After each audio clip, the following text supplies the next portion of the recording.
سراسر جھوٹ۔ مسٹر روحان جبیل کو کسی سوال کا جواب نہ آتا ہو، ایسا نہیں ہو سکتا۔ وہ انجانے میں ہی صحیح لیکن اس کی تعریف کر گئی تھی۔ روحان کے لبوں کو مسکراہٹ نے چھوا تھا۔ روحان جبیل کی اتنی مجال کہ وہ چیمبر پر راج کرنے والی لڑکی کا مقابلہ کرے یا اسے ہرائے؟ وہ اس کے سامنے کھڑے ہوتے ہوئے کہہ رہا تھا۔ مجھ پر ترس کھا کر اچھا بننا چاہتے ہو؟ وہ تیکھے لہجے میں پوچھ رہی تھی۔ نہیں، بالکل نہیں۔ جو باتیں اور چیزیں تمہارے لیے اہمیت کی حامل ہیں، مجھے ان میں کوئی دلچسپی نہیں ہے۔ میں یہاں مقابلہ کرنے نہیں آیا۔ اس کا لہجہ سنجیدہ تھا لیکن لبوں پر مسکراہٹ تھی۔ وہ کہہ کر رکا نہیں تھا۔ ایلف حیرانی سے اسے جاتے ہوئے دیکھ رہی تھی۔ وہ جانے کون تھا، کیا تھا، کیوں تھا، وہ نہیں جانتی تھی، لیکن وہ عجیب و غریب تھا۔ وہ پروفیسر جسٹن کی لیب میں تھا۔ یہ ایک جدید طرز کی بہت بڑی لیبارٹری تھی۔ ان کے پہلے سیمسٹر کا رزلٹ آ چکا تھا اور ہمیشہ کی طرح ایلف ٹاپ پر تھی۔ تم نے جان بوجھ کر خود کو ہرایا، ایسا کیوں؟ پروفیسر جسٹن پوچھ رہے تھے۔ جیتنے کا شوق نہیں رہا اب مجھے، وہ لیب پر نظریں دوڑاتے ہوئے بتا رہا تھا۔ لیکن تمہیں جیتنا چاہیے تھا، پروفیسر جسٹن کہہ رہے تھے۔ آپ کی لیب بہت کمال ہے، مجھے لگتا ہے آپ کے ساتھ کام کر کے میں بہت کچھ سیکھ پاؤں گا۔ وہ بات بدل گیا تھا۔ ہاں، میں تمہیں اسی لیے یہاں لایا ہوں۔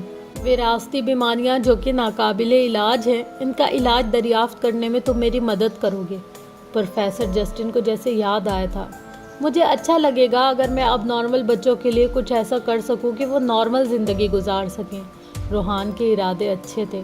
ویری گڈ، پروفیسر جسٹن اس کا کندھا تھپتھپاتے ہوئے بولے تھے اور لیب کے دوسرے حصے کی طرف بڑھ گئے تھے۔ Thank you mister R J, لیکن مجھے پہلی بار جیت کر اچھا نہیں لگ رہا، کیونکہ میں جانتی ہوں یہ ایلف کی نہیں آر جے کی جیت ہے۔ ایلف اسے ڈپارٹمنٹ میں ملی تھی۔ کیا مجھے لکھ کر دینا پڑے گا کہ میں آر جے نہیں ہوں؟ وہ خفگی سے بولا تھا۔ ایلف کو اس کا خفا ہونا اچھا لگا تھا۔ تم چاہے لکھ کر دے دو، لیکن ایلف جانتی ہے کہ تم آر جے ہو، وہ پورے یقین سے کہہ رہی تھی۔ روحان نے گہری نظروں سے ایلف کو دیکھا تھا۔ لیکن تم فکر مت کرو، مجھے آر جے پسند تھا اور میں لوگوں کو نہیں بتاؤں گی کہ تم آر جے ہو، وہ اس لیے کہ لوگ پہلے ہی روحان جبیل سے بہت متاثر ہیں۔ اگر میں نے یہ راز کھول دیا کہ روحان جبیل ہی آر جے ہے تو ہر طرف روحان جبیل ہوگا۔ ایلف کو گم ہونا پڑے گا اور میں ایسا نہیں چاہتی۔ بات کے آخر پر ایلف کے منہ کے زاویے بگڑے تھے۔ ایلف کی بات سن کر روحان بے ساختہ ہنس دیا تھا۔ تم کریزی ہو ایلف، وہ ہنستے ہوئے کہہ رہا تھا۔ ایلف نے محسوس کیا تھا ہونٹوں پر مسکراہٹ کے باوجود اس کی آنکھوں میں نمی تھی۔ مجھے کچھ کام ہے، پھر ملتے ہیں، وہ مسکرا کر کہتا جا چکا تھا۔ جادوگر، ایلف کے لبوں سے پھسلا تھا۔ سارے اسٹوڈنٹ ایک بار پھر چیمبر میں موجود تھے۔ آج کا موضوع سائنس اور ٹیکنالوجی تھا۔ صدر ایلبس اپنی اونچی صدارتی کرسی پر براجمان سائنس کے پیروکار جو اسٹوڈنٹ تھے ان کی تحقیقات کو سراہ رہے تھے۔ مجھے لگتا ہے کہ جو لوگ مذہب کو زیادہ اہمیت دیتے ہیں انہیں یہ بات ذہن نشین کر لینی چاہیے کہ مذہب کچھ بھی نہیں، جو کچھ ہے بس سائنس ہے۔ سائنس کے کرشمات پر تقریر کرنے والے لڑکے نے اپنی رائے کا اظہار کیا تھا۔ یقیناً وہ ایک ملحد تھا۔ مداخلت کرنے پر معذرت، لیکن میں اس بات سے متفق نہیں ہوں۔ دوسری جانب سے روحان اٹھا تھا۔ وہ ان اسٹوڈنٹ کی قطار میں بیٹھا تھا جو مذہب سے تعلق رکھتے تھے۔ آپ اس بارے میں کیا کہنا چاہیں گے مسٹر جبیل؟ صدر ایلبس نے روحان کو پہچان لیا تھا۔ وہ ان کی یونیورسٹی میں سب سے خاص اسٹوڈنٹ تھا۔ میرے دوست نے جو مذہب کے بارے میں کہا کہ مذہب کچھ نہیں، لیکن میں کہتا ہوں کہ مذہب بہت کچھ ہے، روحان نے اس لڑکے کی جانب اشارہ کرتے ہوئے کہا تھا۔ میں ٹھیک کہہ رہا ہوں، سائنس کے مقابلے میں مذہب کچھ بھی نہیں۔ آپ دیکھ سکتے ہیں مائی لارڈ کہ سائنس روز بروز ترقی کر رہی ہے، جبکہ مذہب رکا ہوا ہے، اپنی پرانی اور بوسیدہ تعلیمات کو رکھے ہوئے۔ مذہب میں کوئی ترقی نہیں ہو رہی۔ لڑکے نے اپنا بیان دیا تھا۔ صدر ایلبس نے اس کی بات سے اتفاق کرتے ہوئے سر اس بات میں ہلایا تھا۔ آپ کیا کہتے ہیں اس بارے میں؟ اب وہ روحان سے پوچھ رہے تھے۔ لڑکے کی بات سن کر روحان کے چہرے پر مسکراہٹ ابھری تھی۔ اسے مسکراتا دیکھ کر اس لڑکے کی تیوری چڑھی تھی۔ کیا مذہب ہے تمہارا اور کون سے ملک سے ہو تم؟ اب وہ روحان سے پوچھ رہا تھا۔ لہجہ کاٹدار تھا۔ میں پاکستانی مسلمان ہوں، روحان فخر سے بتا رہا تھا۔ بلڈی ٹیررسٹ، روحان اس لڑکے کی سرگوشی کو اس کے لبوں کی حرکت سے سن چکا تھا۔ میرے دوست کا کہنا ہے کہ مذہب رکا ہے جبکہ سائنس متحرک ہے، روز نئی نئی ایجادات کر رہی ہے، لیکن مذہب کے پاس پرانی تعلیمات ہیں۔ آپ ٹھیک کہہ رہے ہیں میرے دوست، تمام مذاہب ساکن ہیں سوائے اسلام کے، لیکن اسلام کی تعلیمات میں کوئی تبدیلی نہیں آئی بلکہ 1400 سال سے وہ اپنی تعلیمات کو لیے ہوئے ہیں۔ روحان بول رہا تھا جبکہ رونلڈ، ایمی، ایلف اور باقی صدر سمیت تمام اسٹوڈنٹ اور پروفیسر اسے دم سادے سن رہے تھے۔ میرا آپ سے ایک سوال ہے، آپ لندن میں رہتے ہیں، انگلینڈ ایک ترقی یافتہ ملک ہے، درست کہا میں نے؟ جبکہ میں پاکستان سے ہوں جو کہ ایک ترقی پذیر ملک ہے، وہ سوالیہ انداز میں پوچھ رہا تھا۔ کیا آپ بتائیں گے کہ ترقی یافتہ اور ترقی پذیر میں کیا فرق ہے؟ یقیناً آپ کہیں گے کہ ترقی یافتہ ممالک وہ ہیں جو ترقی کر چکے ہیں، جو معاشی لحاظ سے مضبوط ہیں، جو تعلیم کے لحاظ سے آگے ہیں، یعنی جو ہر طرح سے مکمل ہیں۔ ہاں ایسا ہی ہے، لڑکے نے الجھتے ہوئے لہجے میں کہا تھا۔ اسے روحان کی باتوں کی سمجھ نہیں آ رہی تھی۔ میرا ملک ایک ترقی پذیر ملک ہے، وہ آہستہ آہستہ ترقی ہی کر رہا ہے، اس میں بہت سی چیزوں کی کمی ہے، جبکہ انگلینڈ میں ایسا نہیں ہے۔ اب آپ نے کہا کہ سائنس ترقی کر رہی ہے، تو اس کا مطلب ہوا وہ مکمل نہیں ہے، اس میں کمی ہے، اس لیے وہ ترقی کر رہی ہے، جبکہ مذہب مکمل ہو چکا ہے، یعنی وہ ترقی یافتہ ہے، اس لیے آپ کو ساکن لگتا ہے۔ روحان کی بات سن کر چیمبر کے سارے لوگ جیسے ایک پل کے لیے سکتے میں چلے گئے تھے۔ اگر آپ دنیا میں سب سے اونچے مقام پر جانا چاہیں تو کہاں جائیں گے؟ زمین کی بات کر رہا ہوں، خلا کی نہیں۔ روحان کا ایک اور سوال موجود تھا۔ ماؤنٹ ایوریسٹ، کیونکہ وہ زمین پر سب سے اونچا مقام ہے، لڑکے نے جواب دیا تھا۔ بالکل، ماؤنٹ ایوریسٹ، جو چیز چوٹی پر پہنچ جائے اس سے اوپر کہاں جائے گی اور وہ کیا ترقی کرے گی؟ آپ ماؤنٹ ایوریسٹ پر جانے کے بعد کہاں جائیں گے؟ کیونکہ زمین پر اس سے اونچا مقام کوئی نہیں ہے، یقیناً آپ رک جائیں گے۔ تو میرے عزیز، ہمارا مذہب چوٹی پر پہنچ چکا ہے، جب وہ مکمل ہو چکا ہے تو کیا ترقی کرے گا؟ ترقی وہ کرتا ہے جس میں کچھ کمی ہو۔ سائنس مکمل نہیں ہے، اس لیے ترقی کر رہی ہے، جبکہ مذہب مکمل ہو چکا ہے، اس لیے آپ کو ساکن لگتا ہے۔ روحان خاموش ہو چکا تھا۔ چیمبر میں کچھ دیر خاموشی چھائی رہی تھی اور پھر سب سے پہلی تالی ایمی نے بجائی تھی۔ اس کے بعد چیمبر تالیوں کی آواز سے گونج اٹھا تھا۔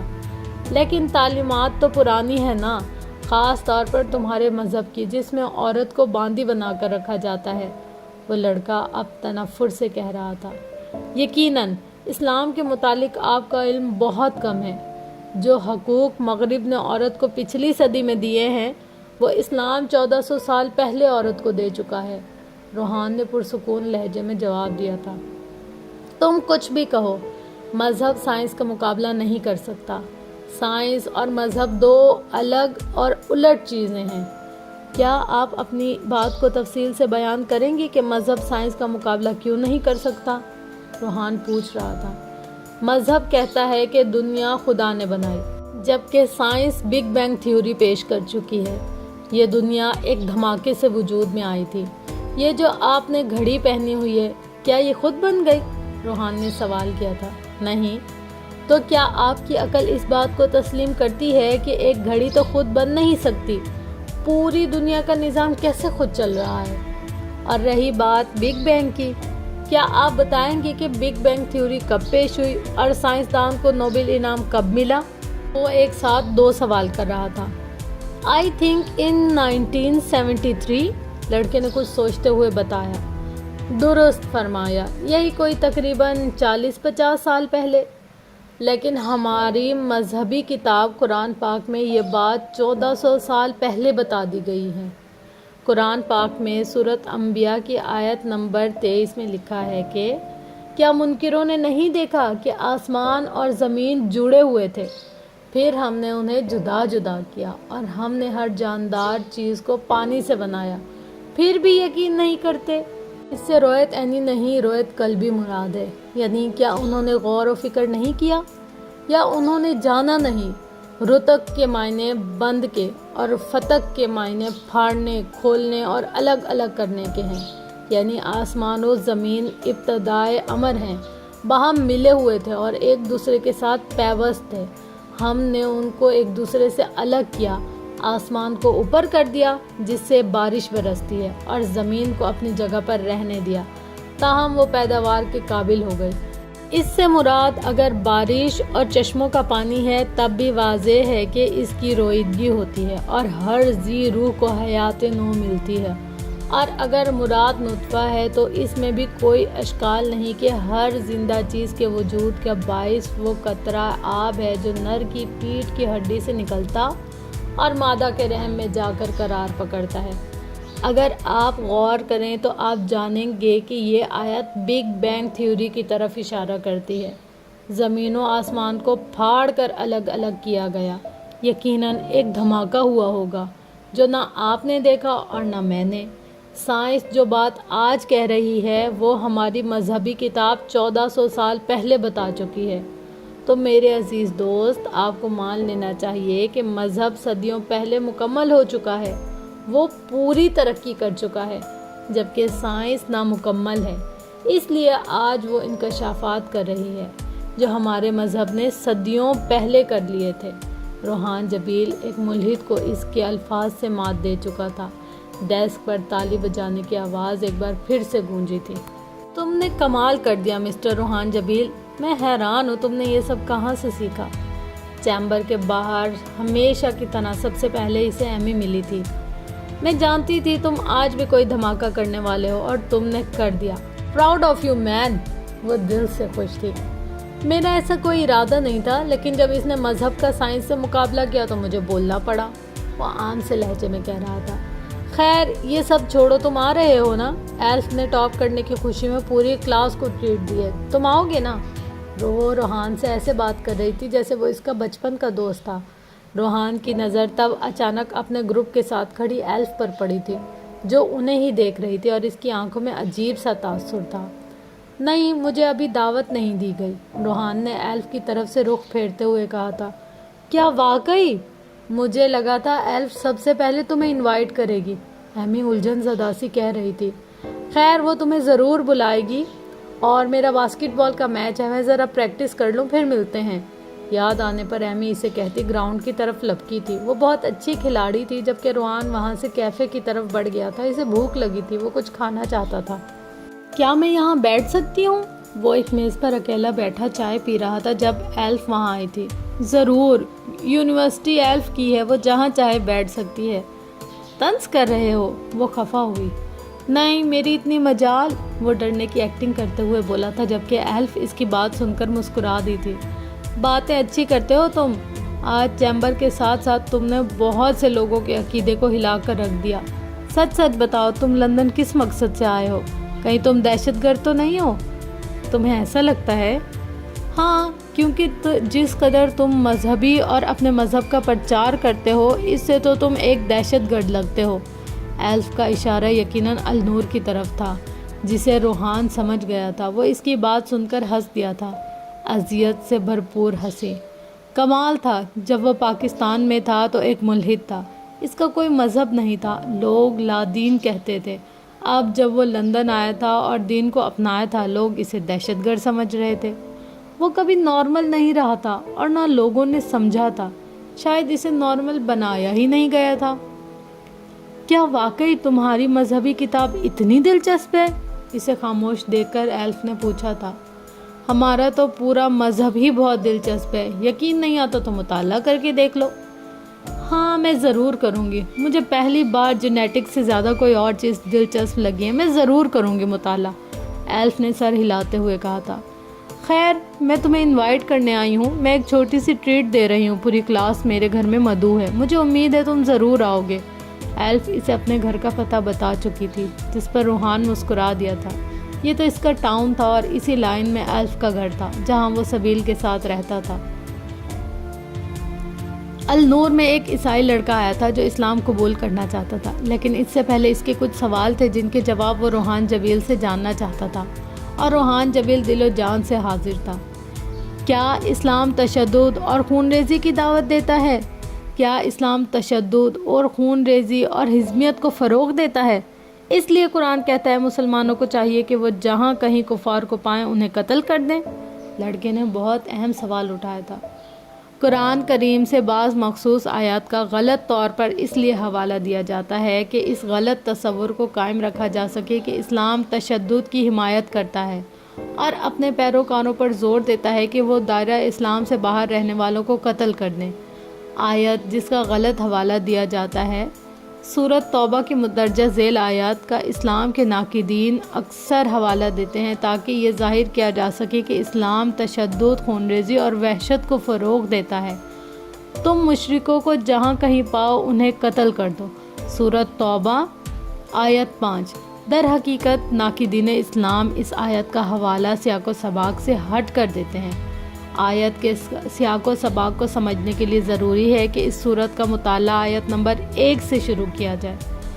اس آیت میں ارشاد ہوا کہ مسلمان اور مشرکین کے درمیان جو معاہدات امن ہوئے تھے ان سے برات کا اعلان کیا جاتا ہے۔ اس برات معاہدے کی منسوخی سے عرب میں شرک اور مشرکین کا وجود عملاً خلاف قانون ہو گیا، کیونکہ ملک کا غالب حصہ اسلام کے زیر حکم آ چکا تھا۔ ان کے لیے اس کے سوا کوئی اور چارہ کار باقی نہ رہا کہ یا تو لڑنے پر تیار ہو جائیں یا ملک چھوڑ کر نکل جائیں یا پھر اپنے آپ کو اسلامی حکومت کے نظم و ضبط میں دے دیں۔ مشرکین کو اپنا یہ رویہ بدلنے کے لیے 4 ماہ کا وقت دیا گیا تھا۔ ارشاد ہوا، پس جب حرمت دی گئی مہلت والے مہینے گزر جائیں تو تم مشرکین کو جہاں کہیں پاؤ قتل کرو اور ان کو پکڑ لو اور گھیرو اور ہر گھات میں ان کی طاق میں بیٹھو۔ پھر اگر وہ توبہ کر لیں اور نماز قائم کریں اور زکوٰۃ دینے لگیں تو ان کا راستہ چھوڑ دو، بے شک اللہ بخشنے والا رحم کرنے والا ہے۔ سورۃ توبہ آیت 5۔ میں آپ کو ایک مثال سے سمجھاتا ہوں۔ روحان نرم لہجے میں بول رہا تھا، ہم سب جانتے ہیں کہ ایک وقت تھا امریکہ ویت ریاست نام پر برسرِ پیکار تھا۔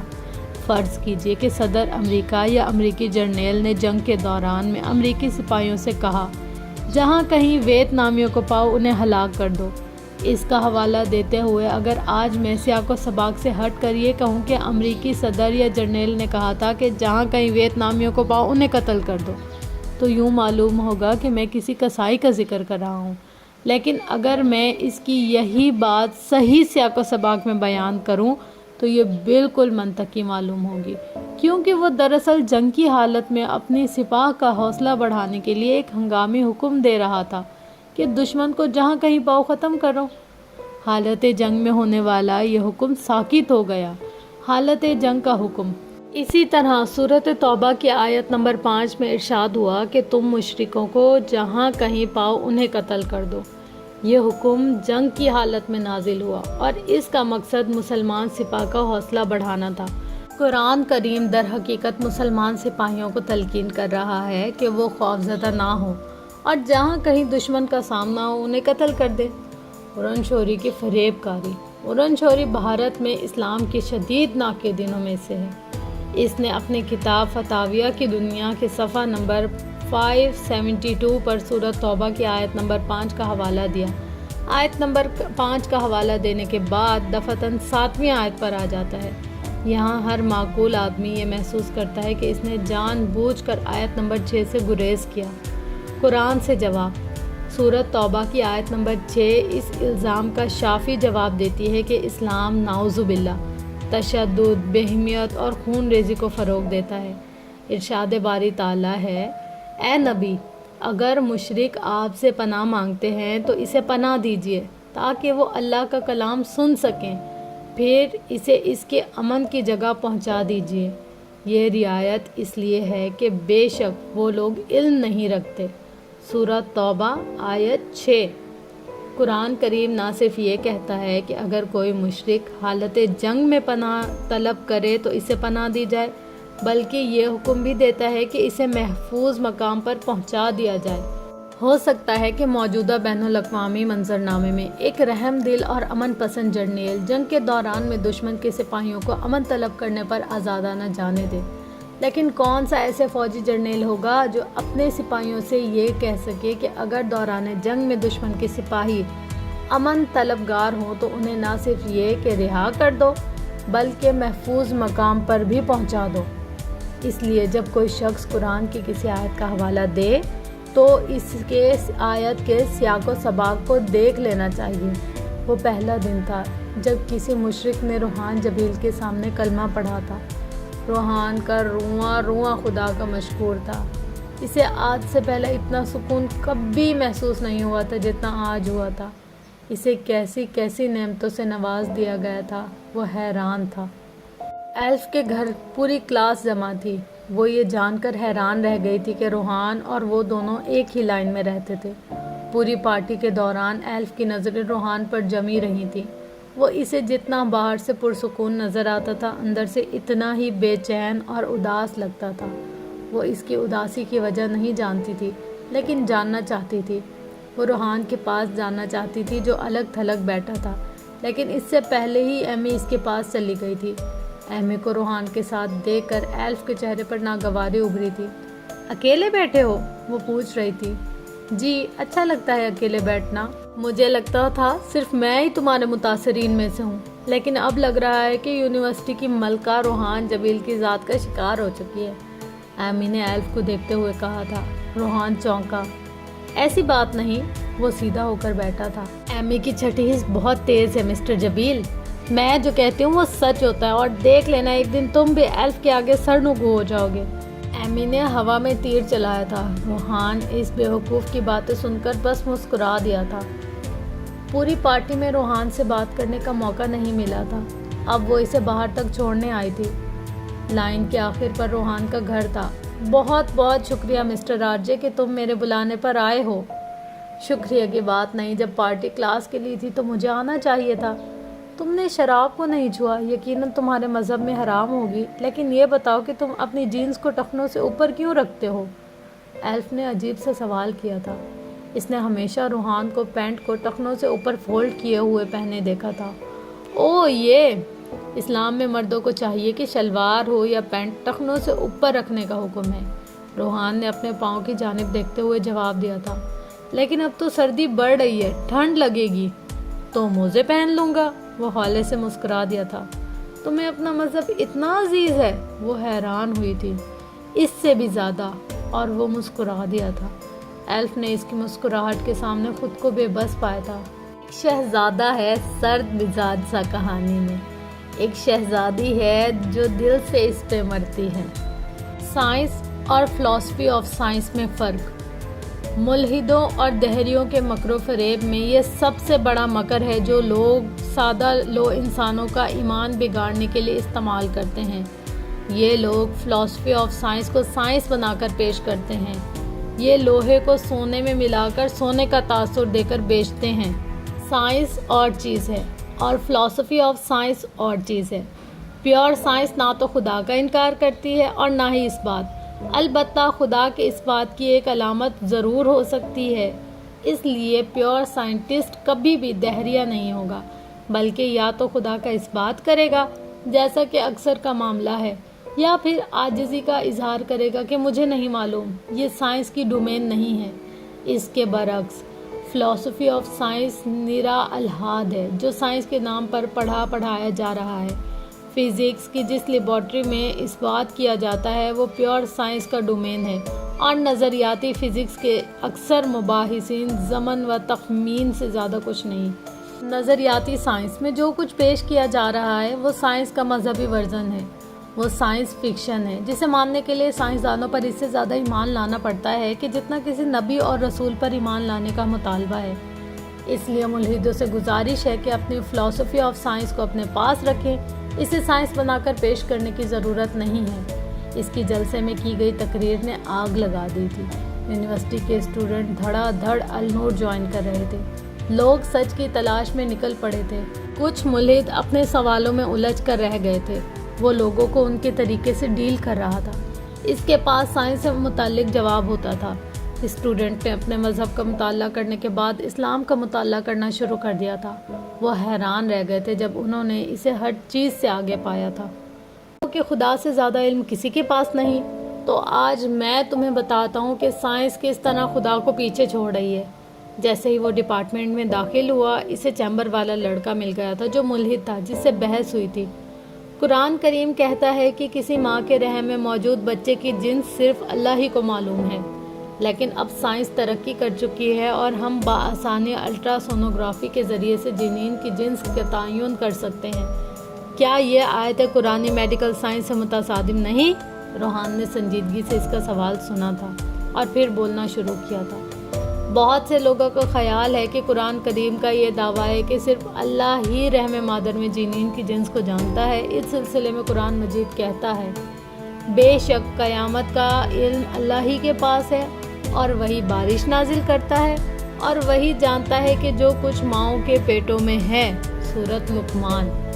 اس طرح کا ایک پیغام مدرجہ ذیل آیات میں دیا گیا ہے۔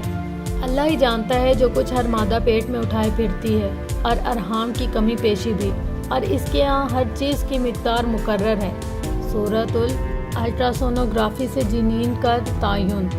موجودہ سائنس ترقی کر چکی ہے اور ہم الٹراسونوگرافی کی مدد سے حاملہ خاتون کے رحم میں بچے کی جنین کا تعین بآسانی کر سکتے ہیں۔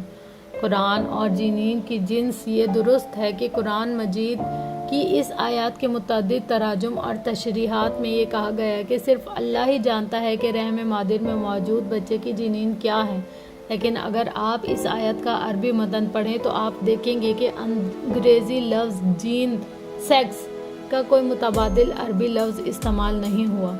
در حقیقت قرآن کریم جو کچھ کہتا ہے وہ یہ ہے کہ ارحام میں کیا ہے اس کا علم صرف اللہ کو ہے۔ بہت سے مفسرین کو غلط فہمی ہوئی اور انہوں نے اس سے یہ مطلب لیا کہ اللہ ہی رحم مادر میں بچے کی جنس سے واقف ہے۔ یہ درست نہیں۔ یہ آیت جنین کی جنس کی طرف اشارہ نہیں کرتی، بلکہ اس کا اشارہ اس طرف ہے کہ رحم مادر میں موجود بچے کی فطرت کیسی ہوگی۔ کیا وہ اپنے ماں باپ کے لیے بابرکت اور باسعادت ہوگا یا باعث زحمت ہوگا؟ کیا وہ معاشرے کے لیے باعث رحمت ہوگا یا باعث عذاب؟ کیا وہ نیک ہوگا یا بد؟ کیا وہ جنت میں جائے گا یا جہنم میں؟ ان تمام باتوں کا مکمل علم صرف اللہ ہی کے پاس ہے۔ دنیا کا کوئی سائنسدان خواہ اس کے پاس کیسی ہی ترقی کے آلات کیوں نہ ہو، رحم مادر میں موجود بچے کے بارے میں ان باتوں کا صحیح جواب نہیں دے سکے گا۔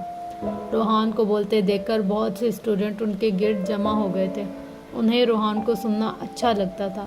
ابتدائی مراحل میں جب نطفہ اور عاقلہ رحم مادر میں ہوتا ہے تو کوئی سائنسدان بھی اس کا تعین نہیں کر سکتا کہ اس کی جنس کیا ہے۔ پھر آلات کے ذریعے سے معلوم کرنا تو ایسے ہی ہے جیسے کوئی آپریشن کر کے کہے کہ مجھے اس کی جنس معلوم ہو گئی ہے، حالانکہ یہ اسباب کے بغیر معلوم کرنے کی نفی ہے۔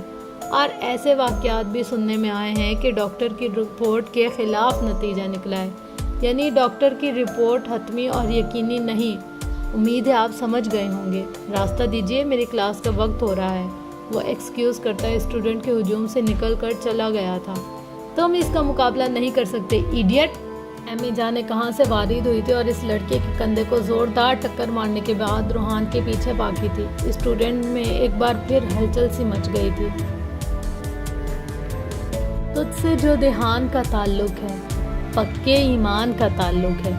میری چپ کا تیری خاموشی سے روح و جان کا تعلق ہے۔ تو سمجھتا ہے میرے لہجے کو اور یہ مان کا تعلق ہے۔ تجھ سے میرے خیال کا رشتہ یعنی وجدان کا تعلق ہے۔ تو رہتا ہے دل میں یوں جیسے گھر سے سامان کا تعلق ہے۔ روحان نے اپنے آپ کو بہت مصروف کر لیا تھا۔ صبح ڈپارٹمنٹ، پھر ارنور، پھر لیب، وہ سارا دن مصروف رہتا تھا، لیکن ایک پل بھی ایسا نہیں تھا جب اسے حانم کا خیال نہیں آتا تھا۔ وہ تھک ہار کر رات کو جب سونے کے لیے لیٹتا تو آنکھوں کے پردوں پر چھم سے اتر آتی تھی۔ کبھی کبھی وہ بہت اداس ہو جاتا تھا اور کبھی کبھی اس کو سوچنا اچھا لگتا تھا۔ ابھی بھی وہ اسی کے خیالات میں گم تھا جب دروازے پر ہونے والی دستک نے اس کی تنہائی میں خلل ڈالا تھا۔ روحان نے آنکھیں کھولی تو سبیل کھڑا تھا۔ پورے لندن کو ہلانے کے بعد محبت کا دیوتا ادھر آرام فرما رہا ہے، کمال ہے۔ سبیل نے اسے چھیڑا تھا۔ آ جاؤ اندر۔ روحان کے بلانے پر وہ اندر آیا تھا۔ سارا دن کہاں غائب ہوتے ہو، نظر ہی نہیں آتے، سبیل اب بے تکلفی سے پوچھ رہا تھا۔ ادھر ہی ہوتا ہوں، جانا کدھر ہے؟ روحان نے مسکرا کر جواب دیا تھا۔ میں تمہیں سمجھانے آیا ہوں، تم بہت تیز جا رہے ہو شہزادے، اپنی رفتار تھوڑی آہستہ کرو، یہ لندن ہے، سبیل نے سنجیدہ لہجے میں کہا تھا، جبکہ روحان اس کی بات سن کر چونکا تھا۔ کیا کہنا چاہتے ہو؟ صاف صاف کہو۔ روحان بھی سنجیدہ ہو چکا تھا۔ مجھے لگتا تھا شاید تم جانتے ہو، خیر تمہیں ہر چیز پر نظر رکھنی چاہیے اور مذہبی کمیونٹیوں سے دور رہنا چاہیے۔ لیکن کیوں؟ وہ پوچھ رہا تھا۔ تمہارے مذہب کے متعلق کی گئی تقریر نے لوگوں کو جھنجھوڑ کر رکھ دیا ہے۔ بہت سے یہودی اور عیسائی مذہبی کمیونٹیاں ایکٹیو ہو چکی ہیں، تم ان کی نظروں میں آ گئے ہو۔ لیکن میں نے کچھ غلط نہیں کیا، جو کیا ٹھیک کیا ہے۔ وہ آئبرو اچکائے پوچھ رہا تھا۔ دیکھو روحان، میں تمہیں سمجھانا چاہتا ہوں کہ یہ پاکستان نہیں ہے اور نہ ہی یہ ایک اسلامی ریاست ہے۔ تمہاری وجہ سے بہت سے اسٹوڈنٹ اور بہت سے لوگ اپنے عقیدے سے ہٹ رہے ہیں، لوگ اسلام کی طرف متوجہ ہو رہے ہیں، سبیل سادہ سے لہجے میں کہنا شروع کیا تھا۔ تو اس میں غلط کیا ہے؟ روحان کے چہرے پر الجھن تھی۔ اگر تم ایک غیر اسلامی ریاست میں آ کر وہاں کے لوگوں کو اسلام کی طرف راغب کرو گے اور ان کے مذہبی عقیدے کو کمزور ثابت کرو گے تو حکومت تمہیں ہی غلط سمجھے گی، سبیل اسے سمجھانا چاہتا تھا۔ میں اسلام کی طرف راغب نہیں کر رہا کسی کو، میں اس قابل نہیں ہوں کہ اسلام کی تبلیغ کر سکوں، میں بس لوگوں کی الجھنیں دور کر رہا ہوں۔ لوگ خود سچائی کی تلاش میں نکل پڑے ہیں، اور ویسے بھی ڈاکٹر باسط عرصہ دراز سے یہ کام کر رہے ہیں، انہیں تو کبھی کسی نے کچھ نہیں کہا، تو پھر میں کیوں؟ کیونکہ تمہارا تعلق یونیورسٹی سے ہے، تمہیں نوجوان طبقہ فالو کر رہا ہے، یہاں کی مذہبی کمیونٹی کو لگ رہا ہے کہ تم ان کی نوجوان نسل کو گمراہ کر رہے ہو۔ جو نوجوان نسل اسلام قبول کر رہی ہے وہ اس ملک کا مستقبل ہے، اگر ایسا چلتا رہا تو یقیناً دوسرے مذاہب کو بہت نقصان ہوگا۔ تو تمہیں لگتا ہے میں یہ سب غلط کر رہا ہوں؟ روحان جانچتی نظروں سے اسے دیکھتے ہوئے پوچھ رہا تھا۔ ہاں، شاید تم یہاں جس کام کے لیے آئے ہو وہ کرو اور واپس جاؤ۔ کچھ لمحے خاموش رہنے کے بعد سبیل نے جواب دیا تھا۔ اس کا جواب سن کر روحان نے ایک سرد آہ بھری تھی، اسے سبیل کی سوچ پر افسوس ہوا تھا۔ ٹھیک ہے، میں چیمبر جانا چھوڑ دوں گا۔ روحان سمجھ گیا تھا، وہ یونیورسٹی کو اب صرف اپنی پڑھائی کے لیے رکھنا چاہتا تھا۔ اور وہ ایلف آسکر، تم جانتے ہو وہ کون ہے؟ یہاں کی میئر کی بیٹی ہے۔ اگر اس کے باپ کو بھنک بھی پڑ گئی نا کہ تم اس میں دلچسپی لیتے ہو یا وہ لیتی ہے، تو یقیناً وہ تمہیں یونیورسٹی کے ساتھ ساتھ لندن سے بھی نکلوا دے گا۔ سبیل اسے تنبیہ کر رہا تھا۔ پہلی بات تو یہ کہ مجھے ایلف میں کوئی دلچسپی نہیں، اور دوسری بات یہ کہ میں کسی سے نہیں ڈرتا، روحان نے دو ٹوک جواب دیا تھا۔ جانتا ہوں تم ڈرتے نہیں ہو، یہی تو سارا مسئلہ ہے اور یہی میں تمہیں سمجھانے آیا ہوں۔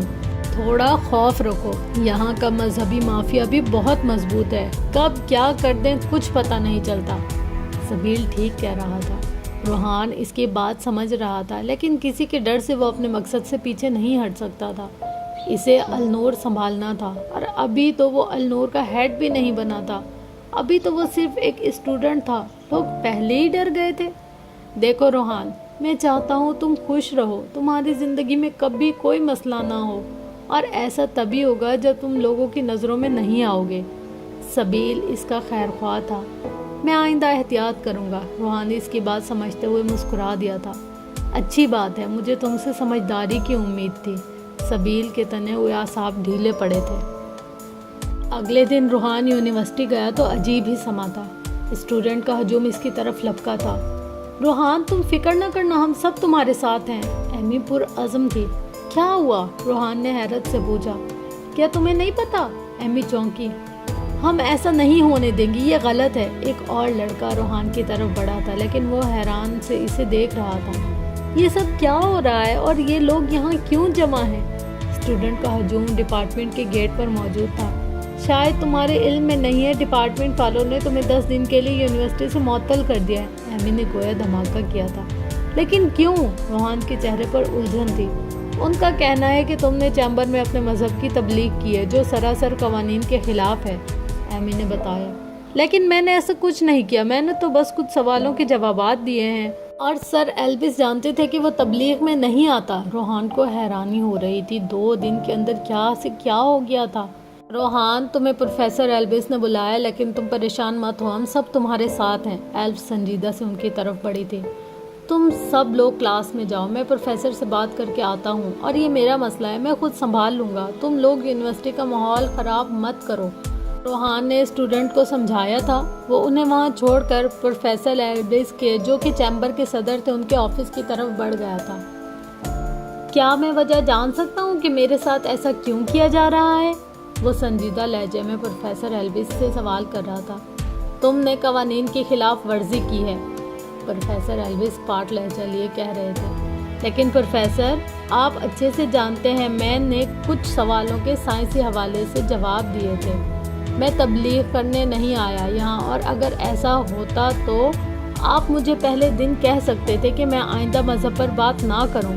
روحان ٹھیک کہہ رہا تھا۔ تمہیں پتہ ہونا چاہیے، لیکن اب کچھ نہیں ہو سکتا۔ تم نے قوانین توڑے ہیں، اور اب تم بھی دیکھ رہے ہو تمہاری وجہ سے یہاں کا ماحول کتنا خراب ہو چکا ہے۔ اسٹوڈنٹ باغی ہو رہے ہیں۔ یہ پروفیسر نہیں تھے جو چیمبر میں پائے جاتے تھے۔ میں معذرت کرتا ہوں پروفیسر، باہر جو ہو رہا ہے مجھے قطعاً اس کا علم نہیں ہے۔ مجھے ابھی پتہ چلا، اور شاید آپ لوگ ایک خود قانون توڑ رہے ہیں۔ آپ جانتے ہیں کسی بھی اسٹوڈنٹ کو معطل کرنے سے پہلے اسے وارن کیا جاتا ہے، لیکن مجھے وارن نہیں کیا گیا، مجھے کسی نے کچھ نہیں بتایا۔ روحان بری طرح سنجیدہ ہو چکا تھا۔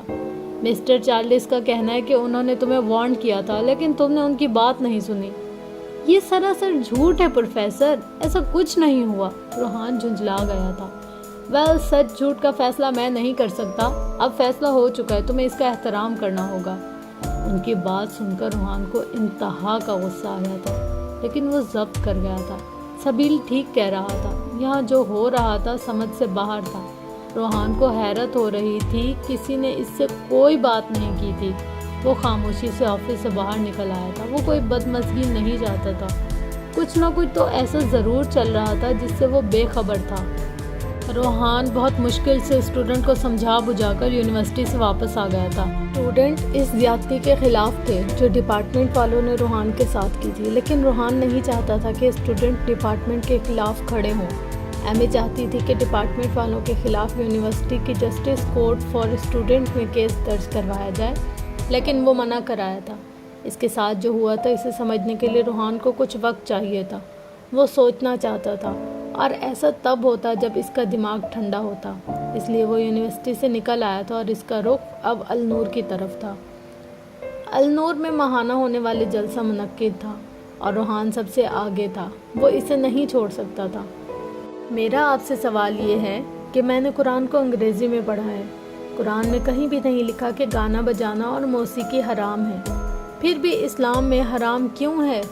سوال ایسا تھا جس نے روحان کو اندر تک چیر کر رکھ دیا تھا۔ وہ خود زندگی کے 22 سے 24 سال تک اس چیز سے منسلک رہا تھا۔ ایک ہی پل میں ماضی کی پوری فلم اس کے ذہن میں گھوم گئی تھی۔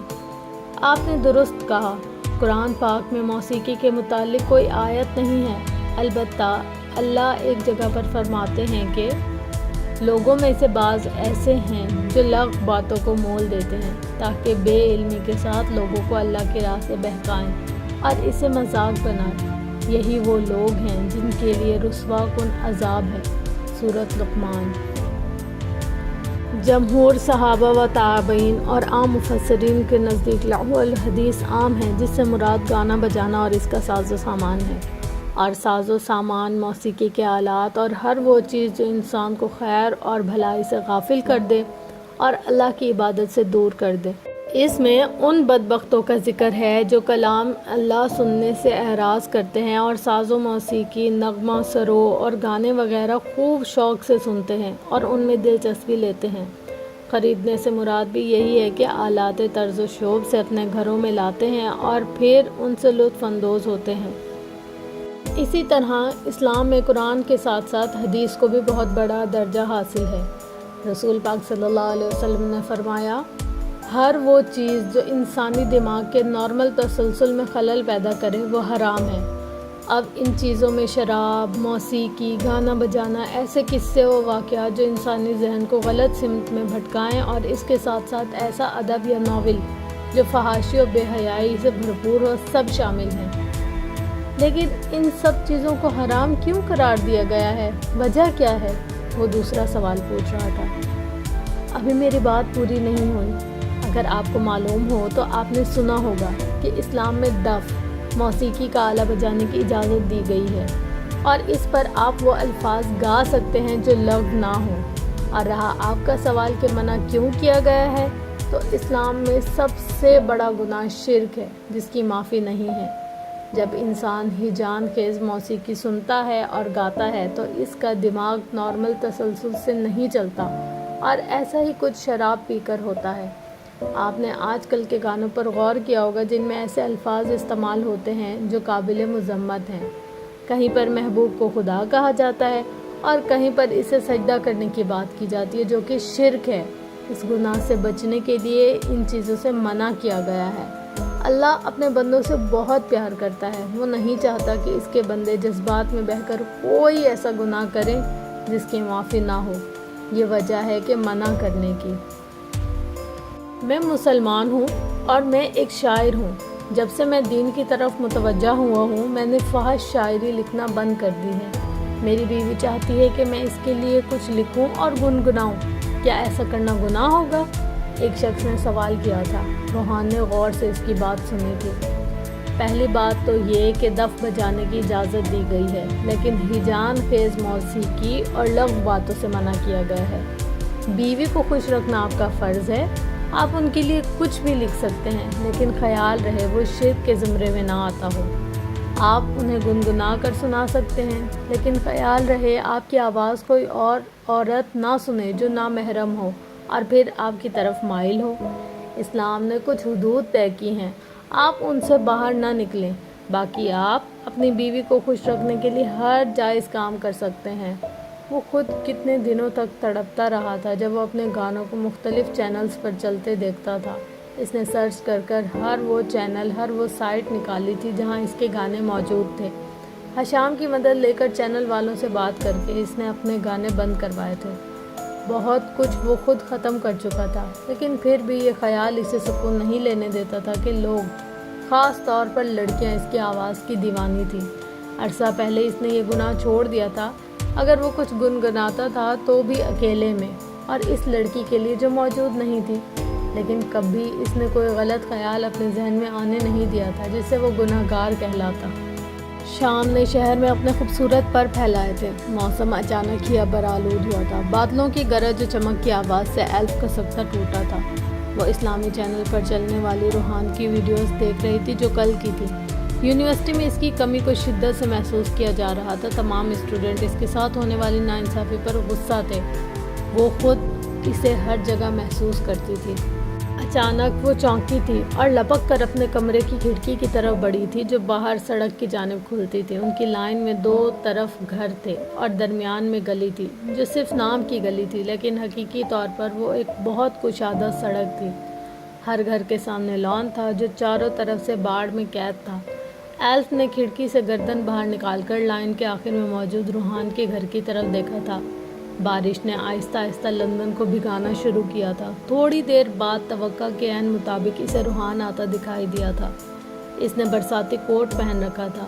ایلف کو امید تھی وہ ضرور باہر آئے گا۔ اس کے ہاتھ میں ایک کاغذ تھا جسے وہ غور سے دیکھ رہا تھا۔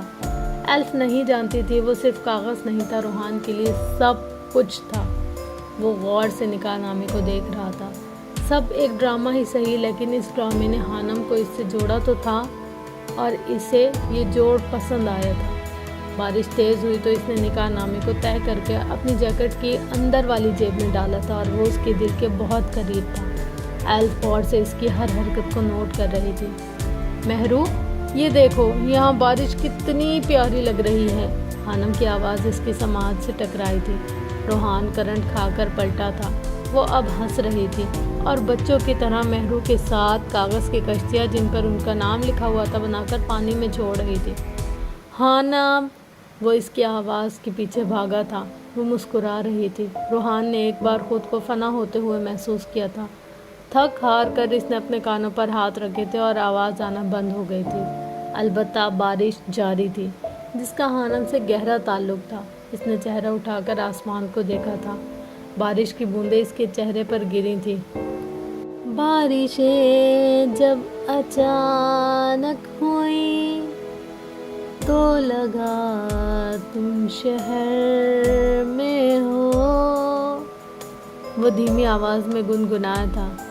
ایلف اسے غور سے دیکھ رہی تھی۔ وہ جانتی تھی وہ آرجے تھا، وہ یہ بھی جانتی تھی اس کے لب کچھ گنگنا رہے تھے، لیکن وہ نہیں جانتی تھی وہ کس کو یاد کر کے گنگنا رہا تھا۔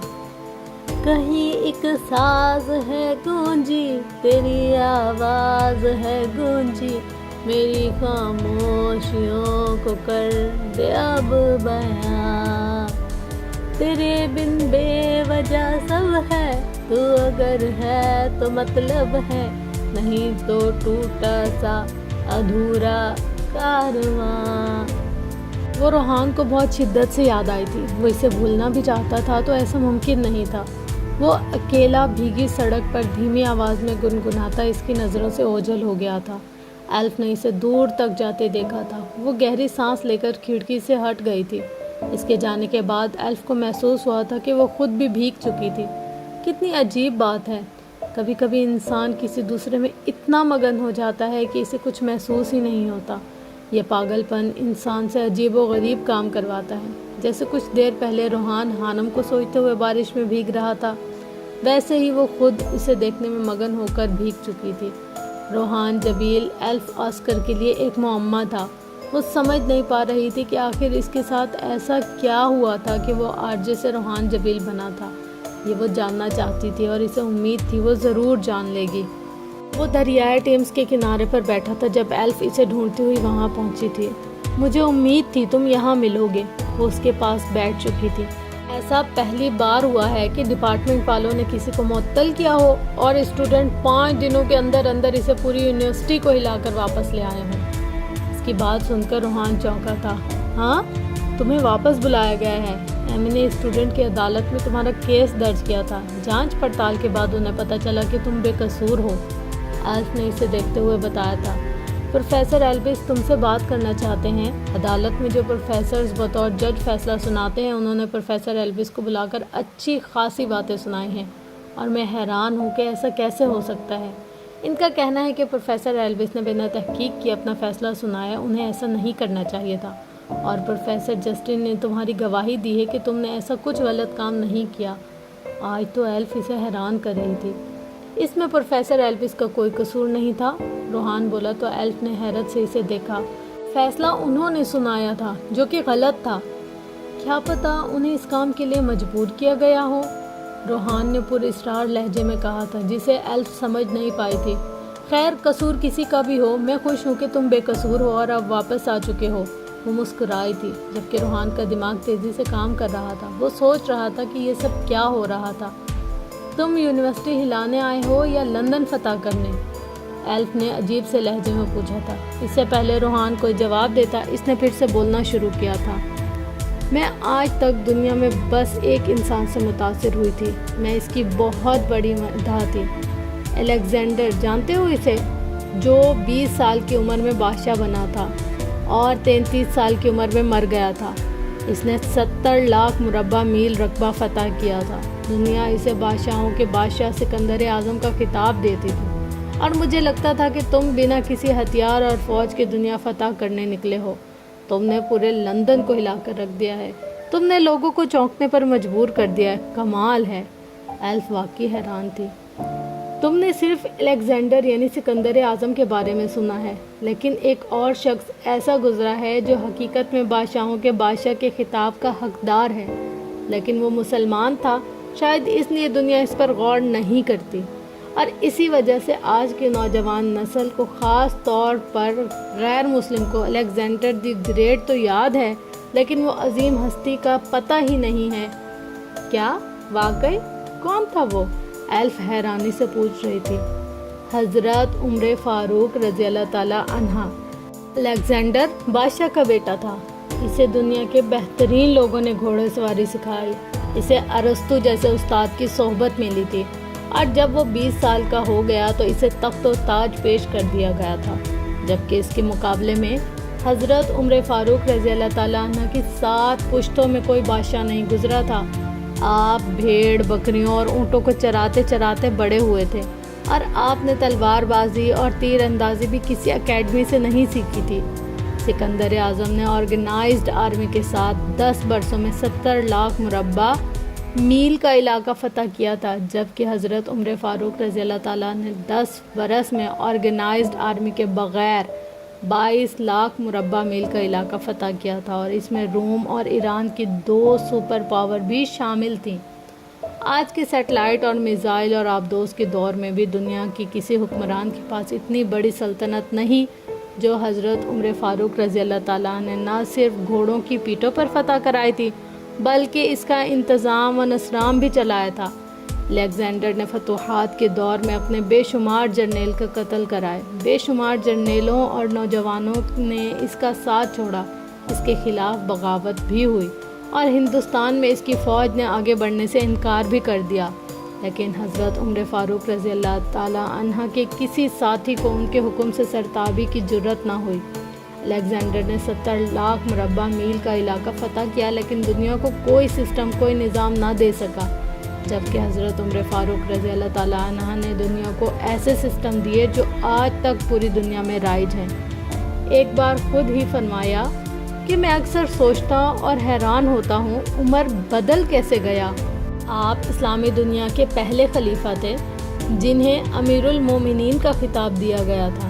دنیا کے تمام مذاہب کی کوئی نہ کوئی خاصیت ہے، اسلام کی سب سے بڑی خصوصیت عدل ہے، اور حضرت عمر فاروق رضی اللہ تعالیٰ عنہ وہ شخصیت ہیں جو اس خصوصیت پر پورا اترتے ہیں۔ آپ کے عدل کی وجہ سے آج دنیا میں عدل فاروقی ہو گیا ہے، جن کے بارے میں مشرکین اعتراف کرتے ہیں کہ اسلام میں اگر ایک اور عمر ہوتا تو آج دنیا میں صرف اسلام ہی دین ہوتا، جن کے بارے میں رسول اللہ صلی اللہ علیہ وسلم نے فرمایا تھا میرے بعد اگر کوئی نبی ہوتا تو وہ عمر ہوتا۔ اگر تم ان کے متعلق جانو تو تمہیں معلوم ہوگا کہ الیگزینڈر دی گریٹ بہت پیچھے رہ جاتا ہے۔ ہماری بدقسمتی یہ ہے کہ آج مسلمان اسلام سے بہت دور ہو چکے ہیں، ورنہ مغربی سائنسدانوں کے کارنامے جو آج تم سنتی ہو ان کی بنیاد رکھنے والے بھی مسلمان تھے۔